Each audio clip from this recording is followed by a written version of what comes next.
Muy buenas noches, estimados amigos. Es un gusto darles la bienvenida a este nuevo diálogo al café organizado por el grupo Marcos Escudero. Este es el diálogo número 205 que se realiza durante los últimos años. Me place anunciarles que tenemos todos los diálogos grabados en video en el sitio de YouTube de los diálogos. También tenemos un listado de todos los diálogos en la página web que estamos elaborando y mejorando para presentar los resultados de los diálogos, que además tienen los resúmenes de los eventos más recientes. La página es dialogosalcafé.del.org.bo. Y además, a partir de dentro de muy pronto, empezaremos a hacer una publicación semanal de los principales resultados y conclusiones del diálogo en un medio de circulación nacional. El título del diálogo de hoy es Propuestas frente a la crisis, y es parte de una serie de diálogos que están pensados en las elecciones de agosto del 2025 en Bolivia. Este evento en particular es parte de un conjunto de eventos similares que buscan darle a los partidos políticos la oportunidad de presentar sus propuestas, los elementos centrales de su propuesta, pero también de darles a los ciudadanos, a ustedes, a quienes nos acompañan permanentemente en este espacio, y a todos los interesados en participar del mismo, darles la oportunidad de preguntar, comentar y sugerir sobre las presentaciones que hacen los candidatos a partir de las propuestas que comparten con nosotros en este espacio. Este es el momento en el que abrimos la conversación con los participantes. Si tienen una pregunta, un comentario, un cuestionamiento que quieren hacer a la propuesta planteada por Ramiro hasta ahora, pueden levantar la mano virtual con el botón del Zoom. Tengo a Carlos Alberto Ibáñez que pide la palabra. Por favor, les pido a todos que mantengan sus intervenciones en un marco de brevedad de 2 o 3 minutos. Adelante, Carlos, por favor. Me escuchan allá. Nuevamente, quería felicitarte, Ramiro, por la brillante exposición, muy clara, muy concisa. Me ha gustado muchísimo. Una de las cosas que es importantísimo, que además de hacer todas las políticas macroeconómicas, tanto monetarias como fiscales, se debería también enfocar bastante a la parte microeconómica, que sea más que todo a ciertos productos estratégicos o sectores, ¿no? Ya hemos visto que tienes como, o sea, tienen pensados ahí el gas, la parte del litio y el hub, ¿no? Que es muy importante. Pero hay otros sectores que también me gustaría que se viera digamos,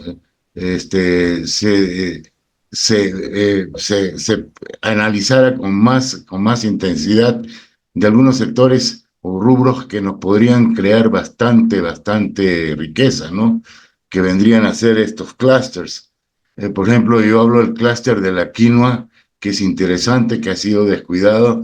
El otro clúster que me gustaría ver también es el clúster de los camélidos, la lana de camélidos. Después el otro clúster que es bien importante, que Bolivia ha demostrado con la exportación del software, se está haciendo outsourcing, como es, digamos, la exportación de Halasoft, ¿no? En la parte técnica.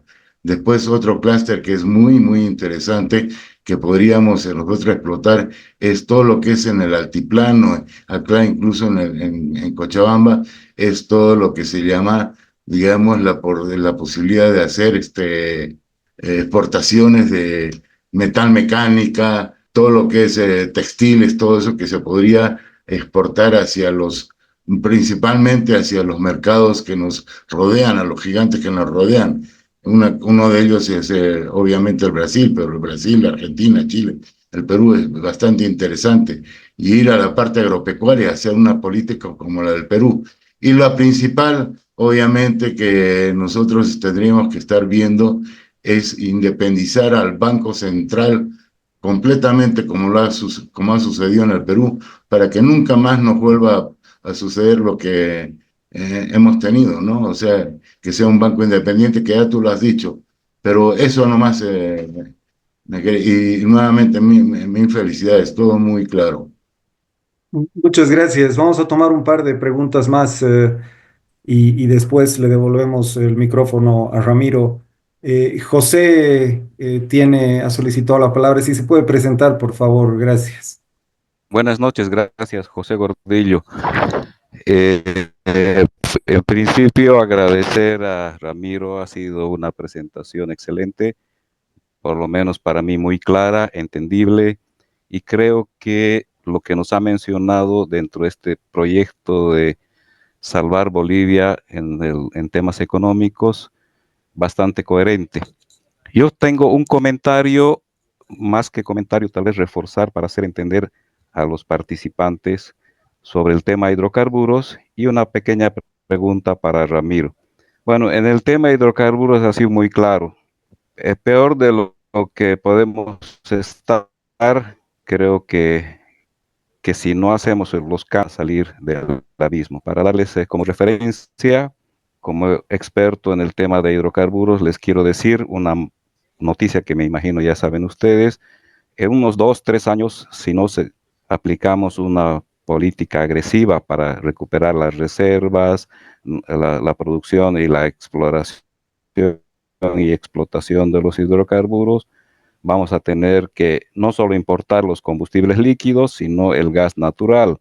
Y como bien menciona Ramiro, hoy estamos produciendo un poco menos de 30 millones de metros cúbicos por día, y hoy el mercado interno es cerca a 15 millones de metros cúbicos por día, es decir, estamos entregando gas a $1 para el mercado interno y estamos entregando lo poco que podemos exportar a $6. Entonces hay una diferencia importante y creo que los productores o las personas o empresas que quisieran invertir en hidrocarburos no lo harían bajo las mismas condiciones. Entonces, me parece bastante interesante el planteamiento de Ramiro de incentivar hacia una política nueva, agresiva, para fomentar mayores exportaciones tanto en gas como en petróleo. Caso contrario, estaríamos muy, muy mal en el corto plazo.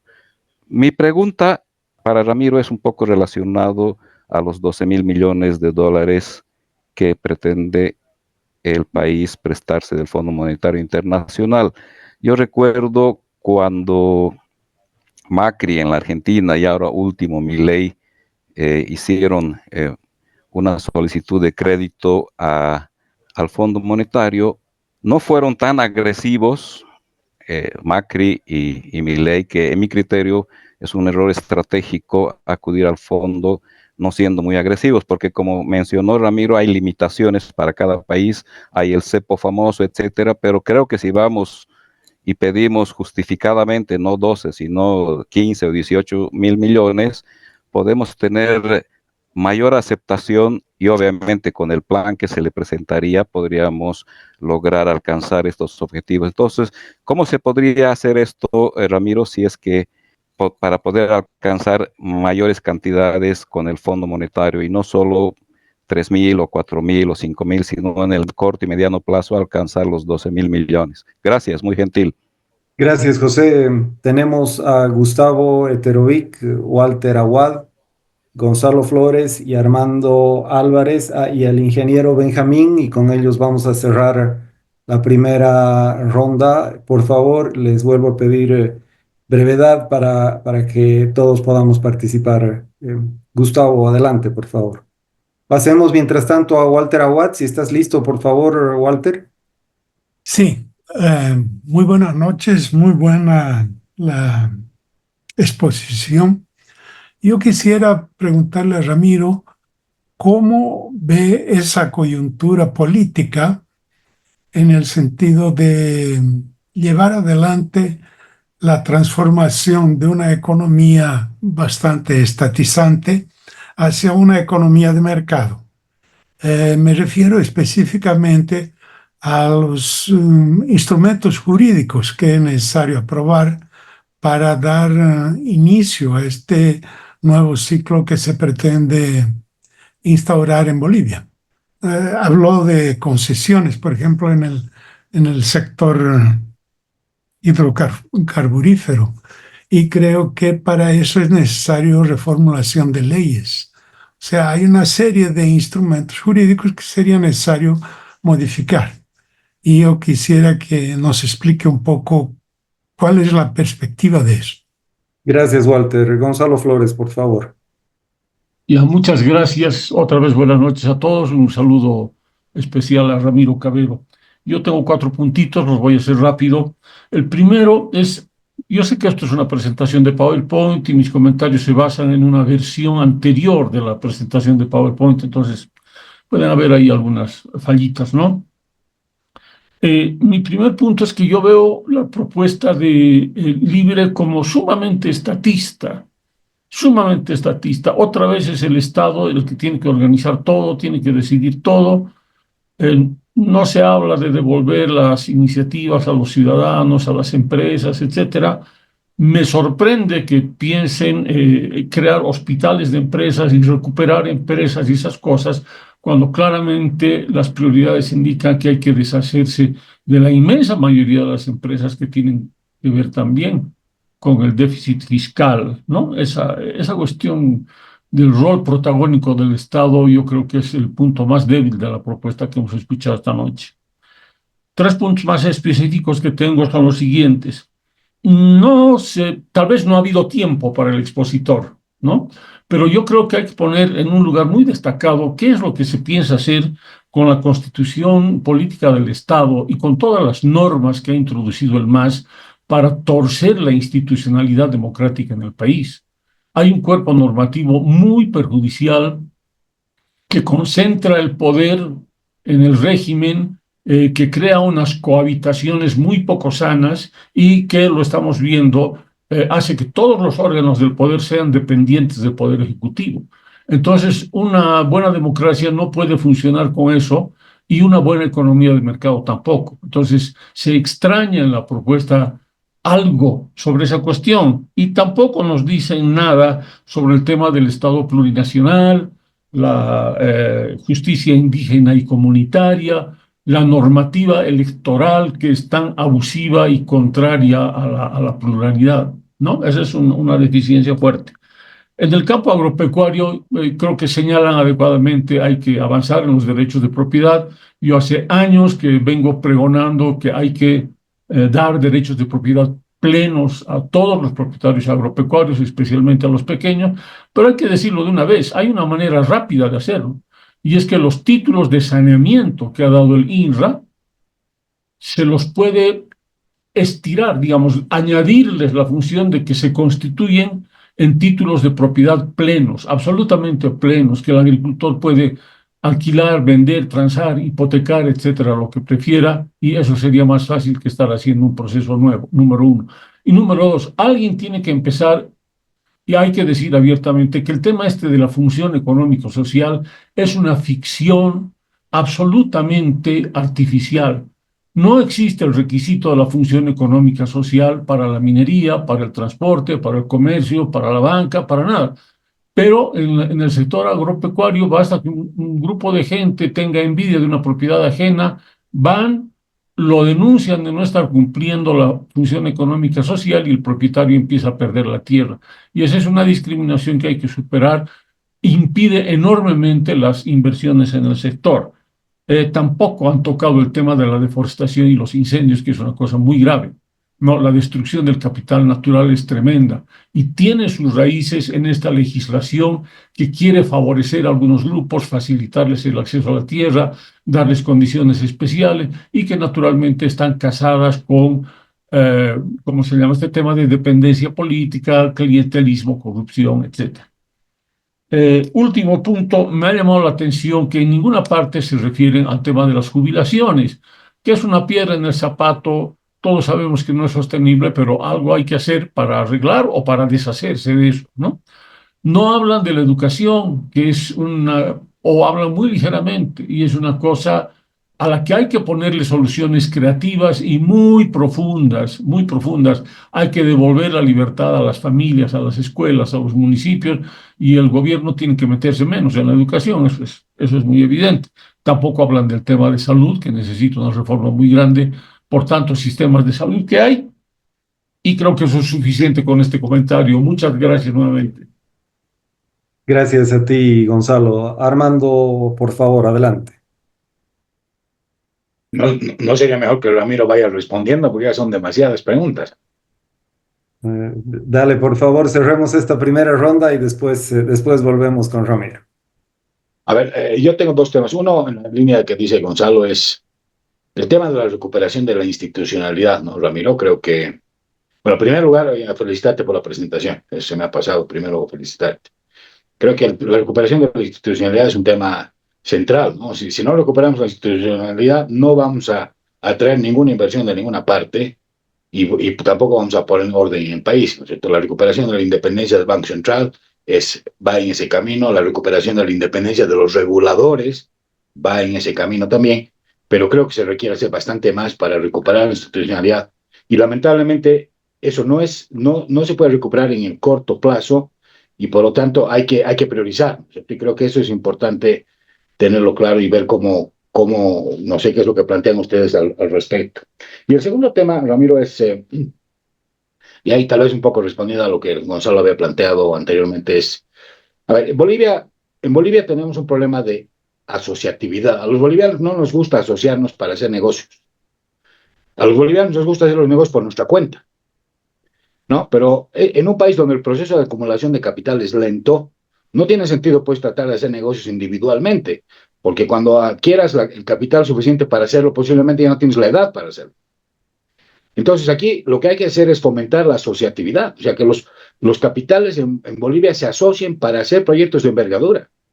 Y en los últimos años hay distintos sectores que han acumulado capital y que si se asocian vamos a poder hacer proyectos de capitales bolivianos sin tener que traer inversionistas extranjeros necesariamente.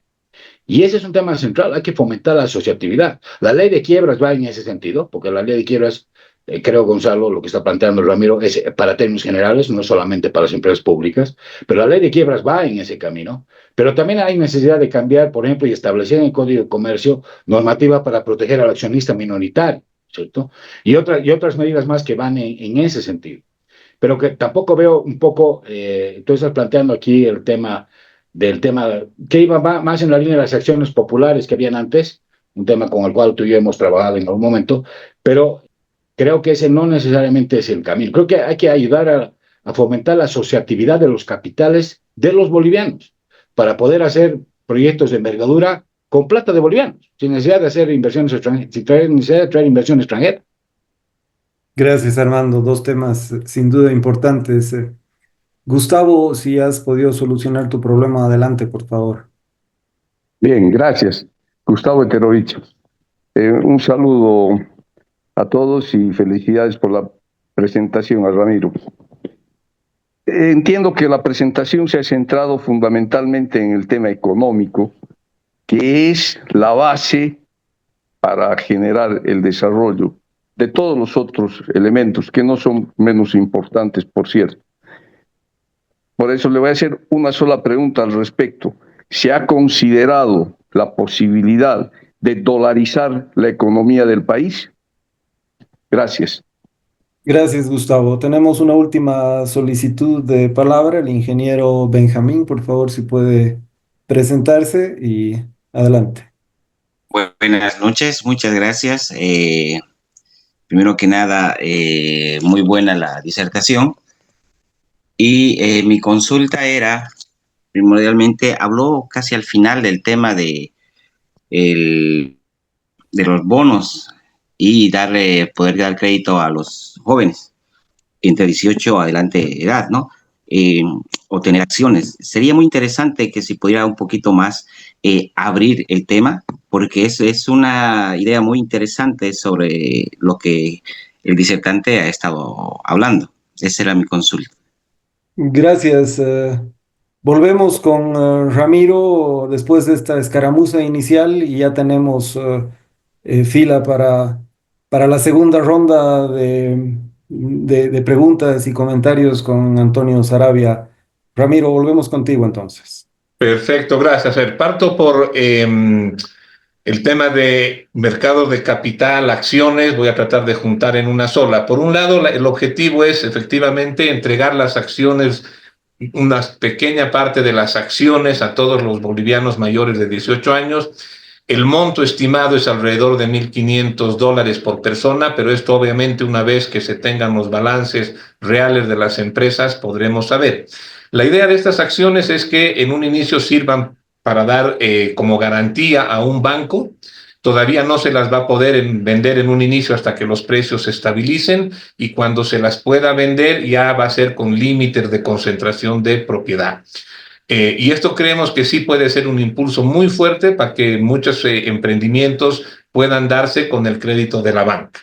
A lo que decía Armando, definitivamente tenemos en mente la ley de protección a las minorías, pero sobre todo un tema fundamental es que si ustedes analizan Chile, el gran desarrollo que ha tenido Chile ha sido porque ha sabido utilizar el ahorro de las jubilaciones, de las AFPs, en financiar empresas a través de acciones. En Bolivia, lamentablemente, por problemas de regulación y por otros temas, no se ha dado eso. Si ustedes ven la cartera de inversiones que tenían las AFPs o hoy día la gestora, prácticamente no ha ido a acciones, ha ido fundamentalmente a DPFs y a bonos, es decir, a renta fija. Y la idea es dar un cambio muy fuerte en esto. En el caso de las AFPs queremos que hayan distintos fondos, un fondo con un poco más de riesgo, otro moderado, otro menos riesgoso. Cada persona podrá decidir cómo quiere distribuir sus ahorros, no tiene que estar todo en un solo fondo, pero definitivamente tener un fondo más, si quieren, de más riesgo, que invierta en renta variable, es decir, que pueda financiar a las empresas acciones. Y para eso obviamente es importante tener claramente incentivos al mercado de capitales, pero también ley de protección a las minorías. Eso es fundamental y creemos que con eso se puede canalizar de mejor manera el ahorro de las administradoras de fondos de pensiones.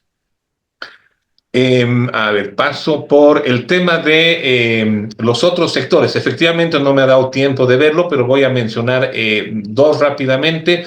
El tema forestal. Estamos absolutamente convencidos que el sector forestal nos puede dar una serie de ingresos, principalmente si permitimos un claro explotación sostenible de la madera y de todo lo que es la riqueza forestal. Eso incluye madera, incluye el tema de turismo ecológico, etcétera, etcétera. Un ejemplo a seguir es lo que ha hecho Costa Rica, donde incluso con el tema de mantener y de poder crecer en cobertura forestal, bien nos va a dar ingresos a través de los bonos de carbono. Creo que ese es un sector que está muy venido a menos, peor con los incendios, y más bien deberíamos estar pensando en cómo aumentar la cobertura forestal y cómo explotar de manera sostenible esa riqueza. En el tema digital, definitivamente Bolivia tiene una serie de ventajas, como es el clima seco-frío de la parte del altiplano, donde hay que tratar de incentivar y poner, por ejemplo, lugares para incentivar lo que son la minería digital, lo que son la nube, porque ahí no se necesita gastar tanto en refrigeración, en el tema de la humedad, etcétera. De hecho, contarles que, por ejemplo, Bolivia estuvo entre los finalistas para ser el lugar donde se instale Intel. Al final nos ganó Costa Rica, pero Bolivia tenía a su favor sobre todo el clima seco y frío del Alto. Sí, totalmente de acuerdo. Lo dije, el tema del Banco Central, que tiene que ser totalmente independiente y prohibido de prestarle al Tesoro. En el caso de los créditos, aclarar que no son 12.000 millones del fondo.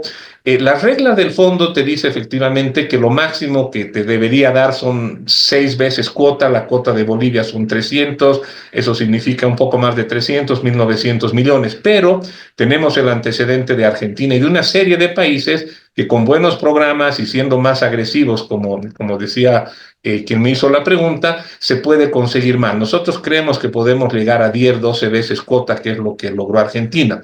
Pero eso no te llega a los 12.000, lo otro hay que complementar con recursos del BID, del Banco Mundial y estas otras instituciones, el FLAR, que si tienen el visto bueno del Fondo Monetario se van a acoplar con un plan bien concebido. Alguien decía el tema estatista del hospital de empresas. Bueno, claramente este hospital de empresas es para empresas privadas, no para empresas estatales, porque las que van a sufrir toda esta crisis fuerte que se va a venir con la contracción fiscal, obviamente es el sector privado, va a recibir un fuerte impacto, porque cuando tú dejas de gastar como Estado, eso influye en la economía del país y afecta al sector empresarial. Pero las reglas hoy día en Bolivia son muy malas. Las empresas privadas que tienen problemas terminan teniendo soluciones, a veces no se soluciona por temas de reglas, de regulación, de leyes, etcétera. Y eso en Estados Unidos ha sido muy útil, el capítulo 11, que facilita mucho cuando alguien se declara en quiebra con ciertas condiciones, etcétera. Entonces ahí creo que había quizás no me expliqué bien, pero este hospital es exclusivamente para empresas privadas. Las empresas estatales, ya lo dije, si pierden dinero se las vende, si alguien las quiere y si no habrá que cerrarlas. Totalmente no he entrado al tema de descentralización, pero nosotros estamos convencidísimos de que el nuevo gobierno tiene que encarar lo que se ha llamado el pacto fiscal y que se ha demorado bastante, donde tenemos que entrar fundamentalmente a una descentralización mucho más fuerte, sobre todo tomando en cuenta el tema educación, el tema salud, el tema seguridad. Educación, salud ya no lo alcancé a tocar porque como alguien dijo, hemos priorizado la parte económica.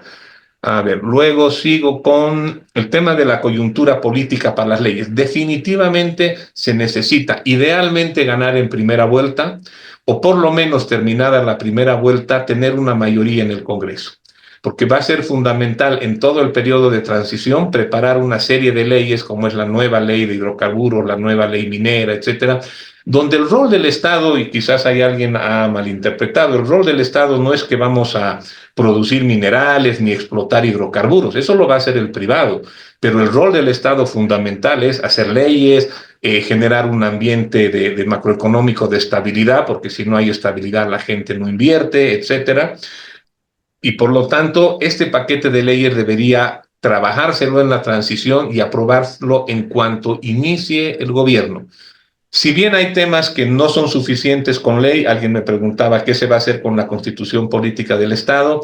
La idea es trabajar en un paquete corto vía referéndum para hacer cambios muy, muy concretos y muy puntuales a los temas más álgidos de la Constitución. Luego se podrá ir más adelante un cambio mucho más profundo, pero por lo menos los temas más sensibles, sobre todo que afectan a seguridad jurídica, sí queremos cambiarlos.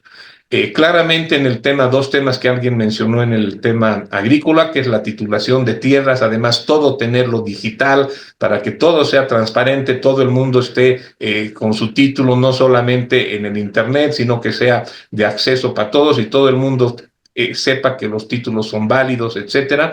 Y el tema de la FES, totalmente de acuerdo, el tema de la FES no tiene sentido, sirve para quitar tierras, para amenazar, y el concepto de la FES más bien debería ser para incentivar la producción. Es un concepto que hay que cambiarlo totalmente y sobre todo dando la seguridad de los títulos, incluyendo el trabajo, en entrar en el tema de la biotecnología que mejora la productividad, pero siempre cuidando el tema del medio ambiente.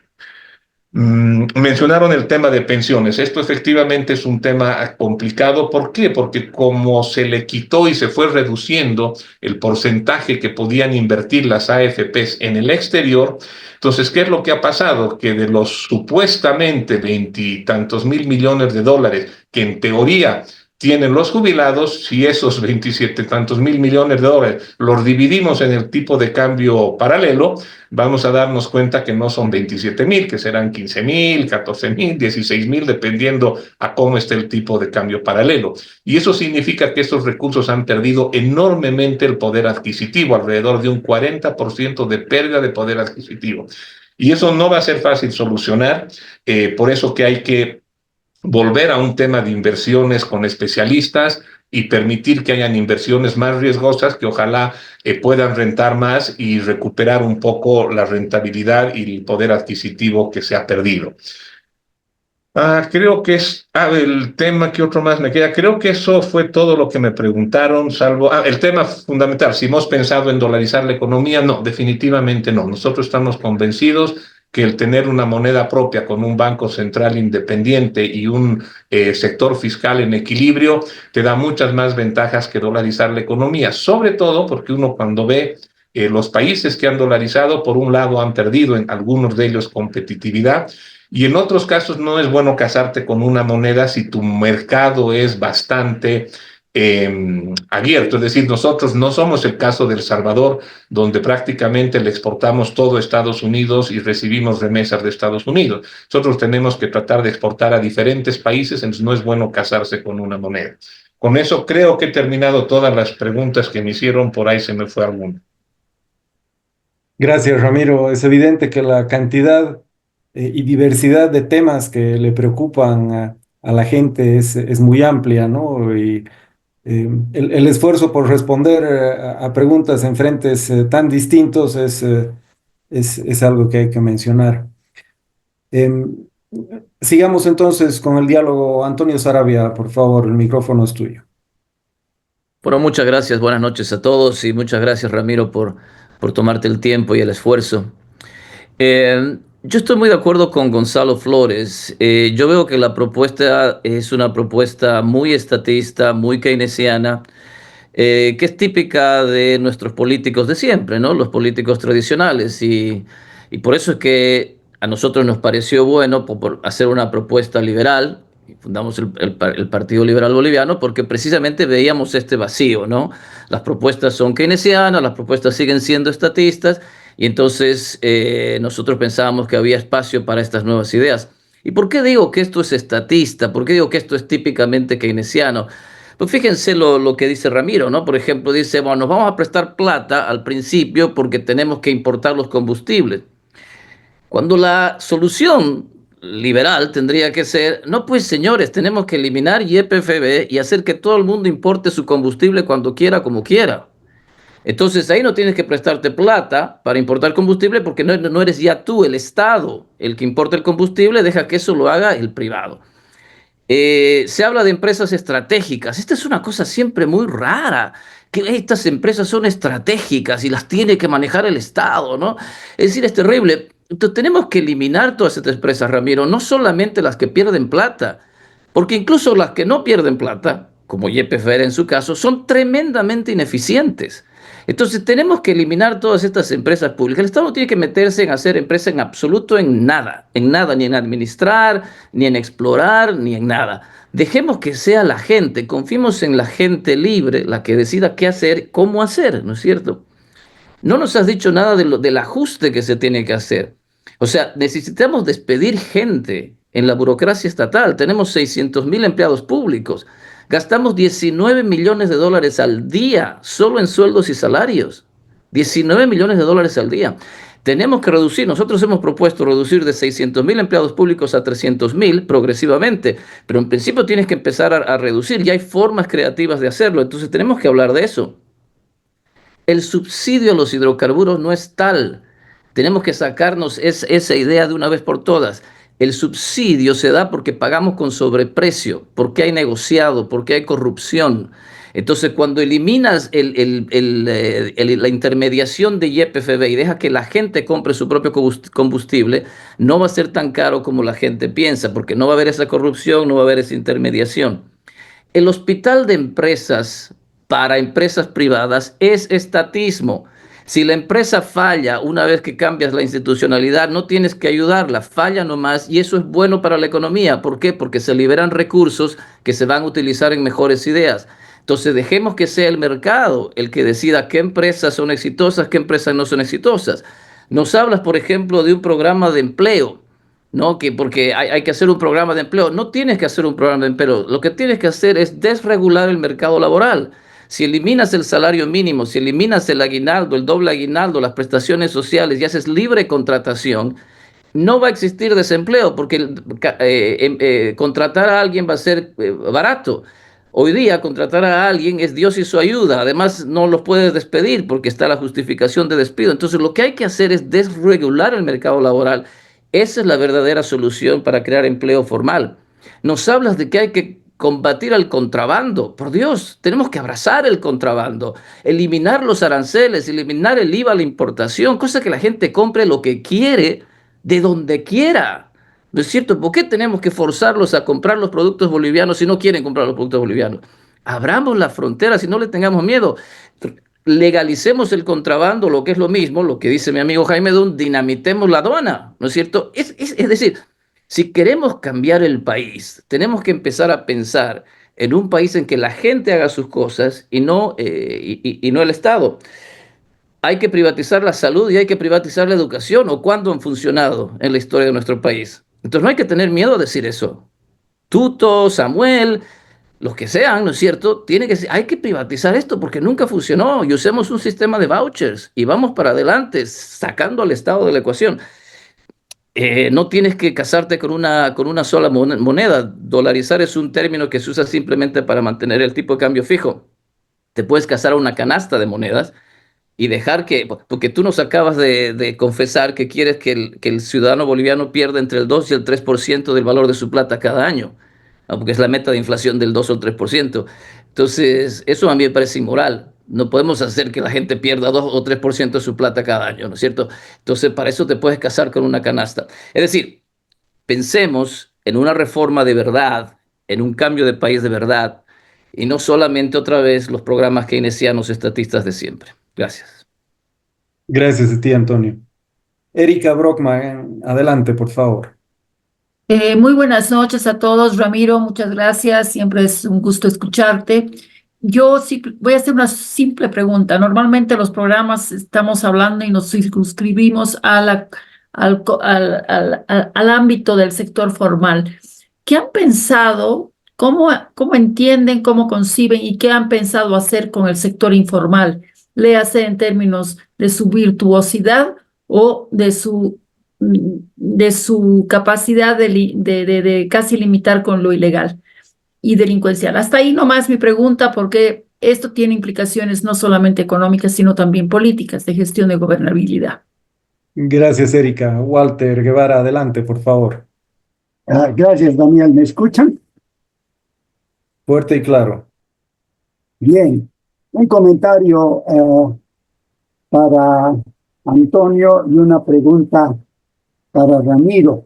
Yo tuve la fortuna de escuchar muchas veces a Milton Friedman en la Universidad de Chicago, donde pasé 10 años estudiando análisis de ideas, no economía. Me impresionó mucho Friedman, primero, por su manejo racional de la lógica, que tenía un poder de convencimiento absolutamente brutal. Los alumnos que entraban a sus clases salían conversos totalmente. Segunda cosa, un idealismo extremo, en sentido de que la solución a todos los problemas era recortar el Estado, ¿no? Bueno, no le voy a hacer la pregunta a Antonio, que sí le voy a hacer a Ramiro, a quien primero le diría que yo acepto en toda su línea, todas sus recomendaciones, y cuánto me gustaría que se las pueda poner en práctica. Mi pregunta no es sobre los obstáculos legales y constitucionales, y tal vez es justo que se la haga a Ramiro. Mi pregunta es sobre los obstáculos políticos. Ya no estamos en el país del HIPIC 1 o del HIPIC 2, ya no estamos en el país del 21060. Hay que tomar en cuenta que si tú despides 200, 300, 400 mil empleados públicos y además los empleados en las empresas estatales deficitarias, vas a tener una oposición organizada en las calles, dirigida por un MAS que va a estar con el ojo en tinta porque lo has sacado del botín, y entonces van a querer regresar a la mala. La pregunta es si, así como hay un estupendo equipo económico, como nos lo ha demostrado Ramiro, hay en la candidatura de Tuto un equipo político capaz de manejar esa oposición para darle a los economistas la gobernabilidad que van a necesitar para poner en práctica ese admirable programa. No quiero hacerle esa pregunta, Antonio, porque ya sería absurdo y ridículo. Obviamente lo que él propone es para Marte, no es para Bolivia. Adelante, Ramiro. Perfecto. ¿Más preguntas o contesto las que Gracias. llevamos? Gracias, Walter. Tenemos una más en el chat, si la puedo leer, Ramiro. Mónica Perfecto. Aparicio dice, ¿la propuesta es solamente para enfrentar la crisis o también para cambiar el modelo económico, social, comunitario, productivo que tiene el país en la actualidad? Después hay algunos otros comentarios que son más comentarios que preguntas y podemos, creo, volver a ti con esa pregunta más. Ok, perfecto. Voy a partir por la última. No, la primera parte es para tratar de salir de la crisis y la siguiente es para pasar a un sistema económico donde el libre mercado sea fundamentalmente el que origina la riqueza del país, el empleo, la producción, pero obviamente necesitas un Estado fuerte con los roles que tiene que tener de fiscalizar, de promover y una serie de actividades que son fundamentales. Ahora paso, y una última, nunca hubo un modelo económico en mi criterio. Lo que hubo fue un sistema donde tenías ingresos que te sobraban por lo que se había heredado de lo que se había hecho antes, tenías tal cantidad de ingresos que se gastaba raudales, pero eso no lo consideraría yo un modelo económico como tal.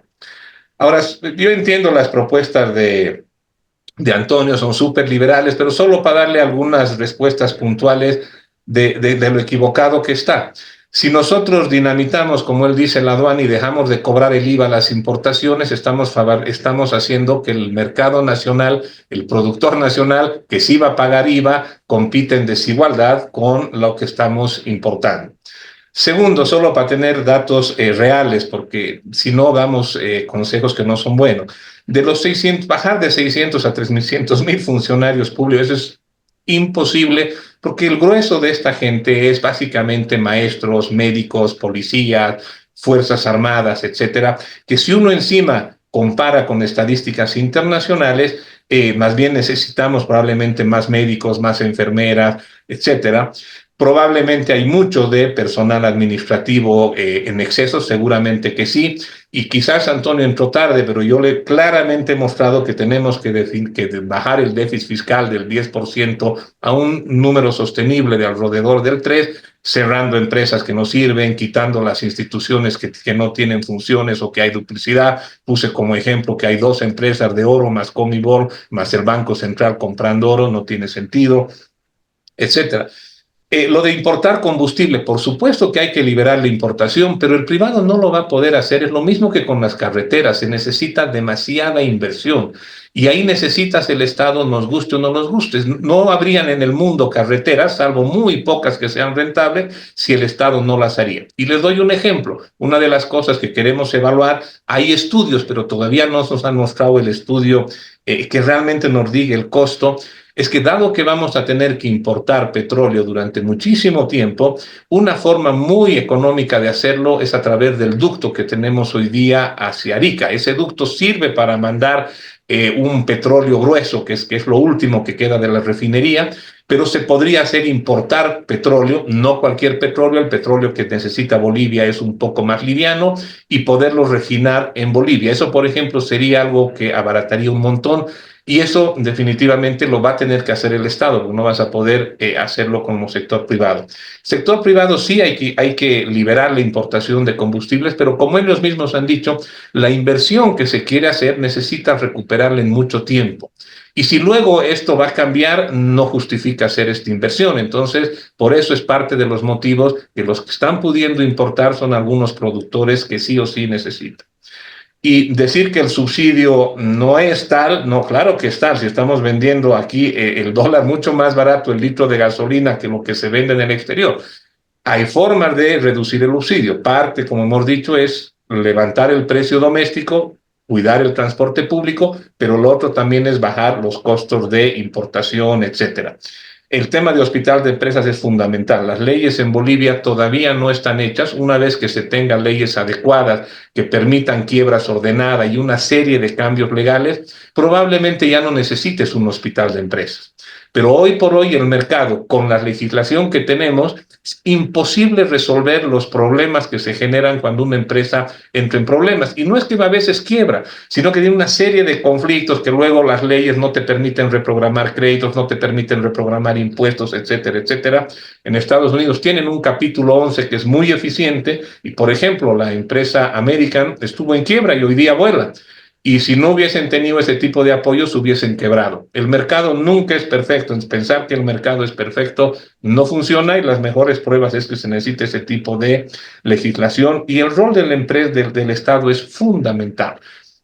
Solo para darles un ejemplo, les voy a contar una anécdota. Yo estaba en Dominicana y fue uno de los países que menos sufrió en la época del COVID, pese a que vive del turismo. ¿Y qué fue? Que el gobierno con los empresarios fueron a Estados Unidos y lograron hacer una serie de acuerdos, como por ejemplo que el gobierno les entregue un seguro a todos los turistas para que sigan llegando los turistas a Bolivia. Creo que con eso he contestado casi todas. Me queda lo del sector informal. Efectivamente, lo que decía Eric es muy cierto. El porcentaje que tenemos de economía informal es muy alto. Y esto no se va a ir solucionando de golpe, esto es poco a poco. Tenemos que empezar a, primero, tratar de bajar el tema impositivo, tratar de bajar las cargas sociales, tratar de bajar los aportes a las cajas de salud, de tal manera que sea menos costoso volverte formal. Tenemos que cambiar el concepto de la renta, una renta que no esté persiguiendo a la gente para meterla presa, sino un tema diferente. De todas maneras, hoy día no es fácil volver a que todo el sector se vuelva formal. Este es un proceso con incentivos, con un sistema impositivo más bajo, ojalá con cargas sociales también más bajas. En la medida en que tú mejores la salud pública, las cajas probablemente no necesitan tener un aporte tan alto como el 10%. Y quiero terminar con una de las preguntas que creo que la hizo Walter. Y yo les quería contar una anécdota. Cuando yo estudiaba en Chile y hacía mi tesis sobre la economía boliviana, sobre justamente el 21060, vine a un seminario donde estaba Juan Antonio Morales, que no sé si estará en el Zoom, y él explicaba de gracias a qué se había logrado estabilizar el 21060, y agarró y dijo, esto es gracias a un ministro. Y si no era por ese ministro no se hubiese logrado, y dijo, y este fue el ministro del Interior por la represión que hizo. Efectivamente no estamos en esas épocas y justamente por eso es que se va a necesitar que las medidas fiscales tampoco sean abruptamente, no podemos dejar una crisis tan fuerte en el país.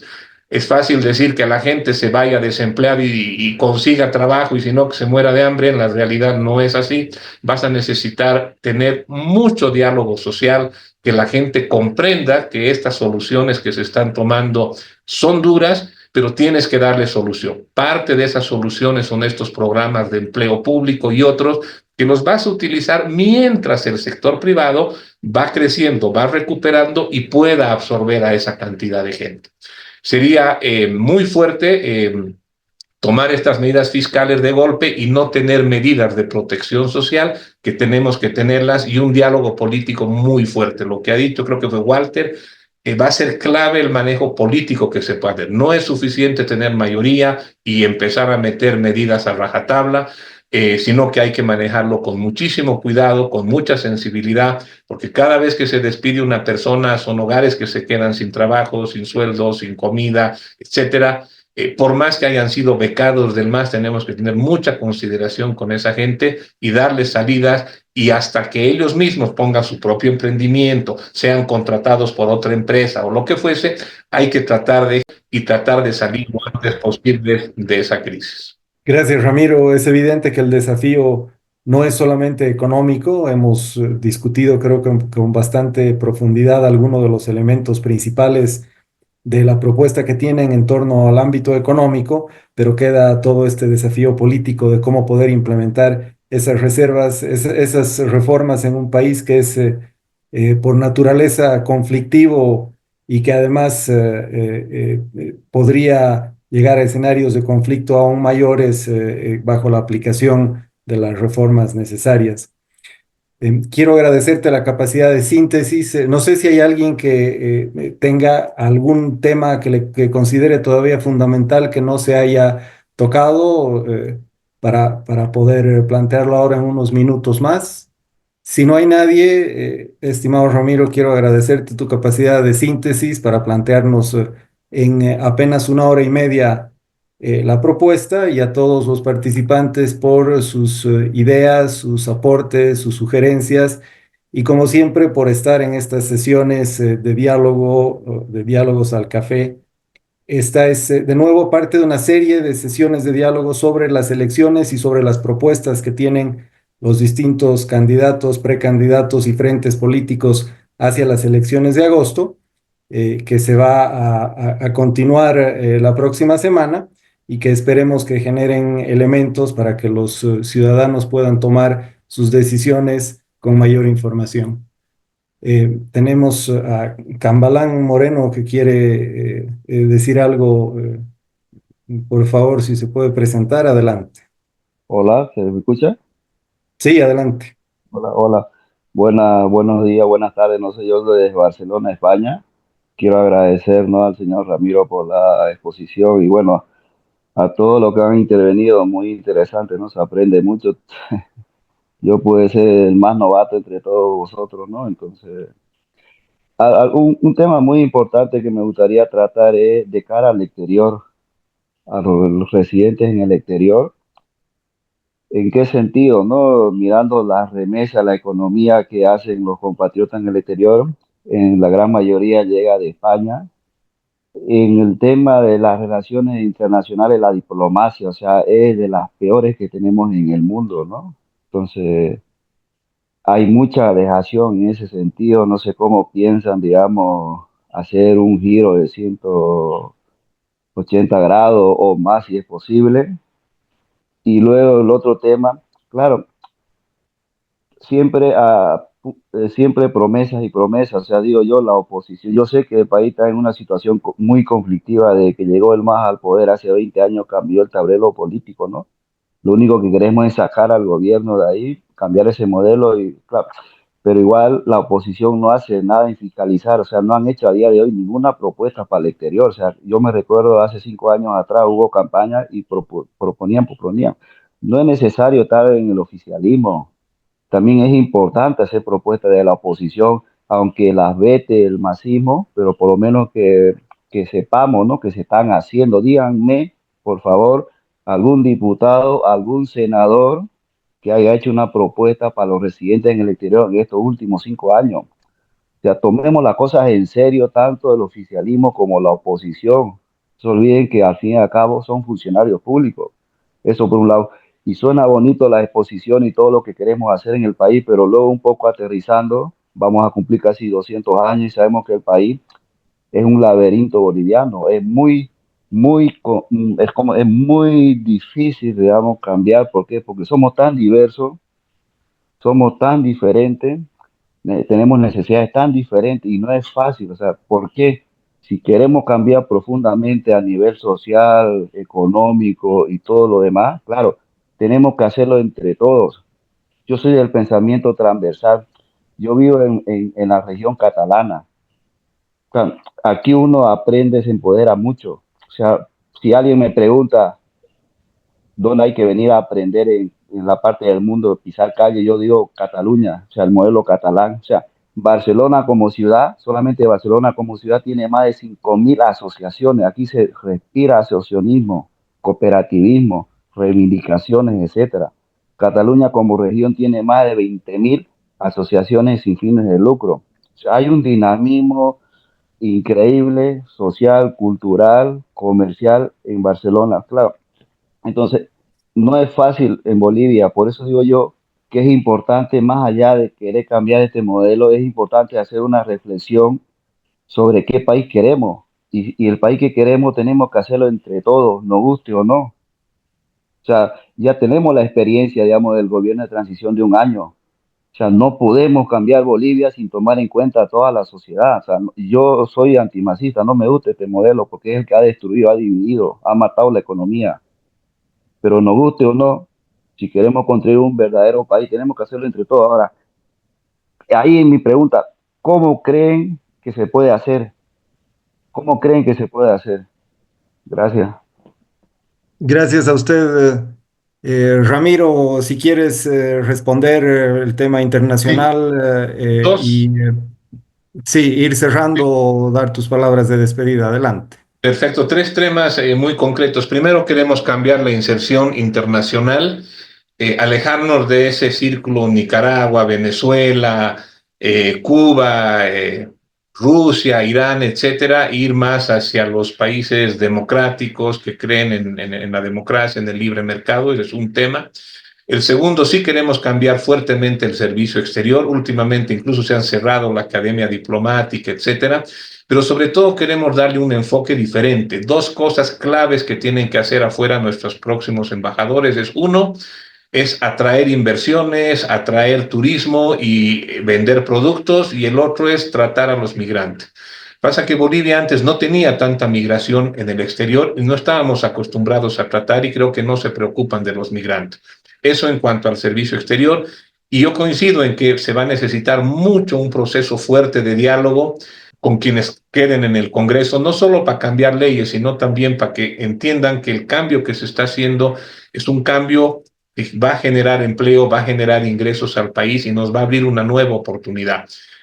El diálogo va a ser fundamental, la parte política va a ser fundamental, la parte económica es la que menos quizás me preocupa, es la más urgente y la que más preocupa a la gente, pero sabemos lo que hay que hacer. El problema son las consecuencias políticas que puede tener, como bien lo dijo Walter. Hay que trabajar mucho en eso. El trabajo de diálogo, periodo de transición va a ser muy útil, y que todos tratemos de explicarle a la gente que esta situación en la que estamos no queda otra que tomar ciertas medidas que son duras y que van a tener algunas consecuencias en el corto plazo, pero que hacia adelante es mucho mejor tomarlas que no tomarlas. Eso es como ir al dentista. Sabemos que nos va a doler, pero si no vamos, mientras más tarde vayamos, es peor. Si el gobierno actual hubiera, al inicio, hubiera tomado medidas económicas, no tenían que ser tan duras como los de ahora.